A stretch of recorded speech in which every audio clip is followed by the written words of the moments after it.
देर रात गए घर के सारे कामों से फुर्सत मिलने पर जब रोहिणी अपने कमरे में जाने लगी, तभी उसे याद आया कि वह छत से सूखे हुए कपड़े लाना तो भूल ही गई है। बारिश का मौसम था, आसमान साफ था, तो उसने कपड़ों के अलावा घर भर की चादरें भी धोकर छत पर सुखाने डाल दी थी। थकान की वजह से एक बार तो मन हुआ कि सुबह ले आऊंगी, लेकिन फिर ध्यान आया कि अगर रात में कहीं बारिश हो गई तो सारी मेहनत बेकार चली जाएगी।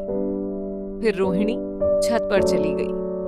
वह कपड़े उठा ही रही थी कि छत के कोने से उसे किसी के बात करने की धीमी धीमी आवाज सुनाई दी। रोहिणी आवाज की दिशा में बढ़ी। दाईं ओर के कमरे के सामने वाली छत पर मुंडेर से सटकर खड़ा हुआ कोई फोन पर धीमी आवाज में बातें कर रहा था। बीच बीच में हंसने की आवाज भी आ रही थी। बातें करने वाले की रोहिणी की ओर पीठ थी, इसलिए उसे रोहिणी के आने का आभास नहीं हुआ। मगर रोहिणी समझ गई कि यह कौन है। रोहिणी 3 से 4 महीनों से निशा के रंग ढंग देख रही थी। वह हर समय मोबाइल से चिपकी या तो बातें करती रहती या मैसेज भेजती रहती।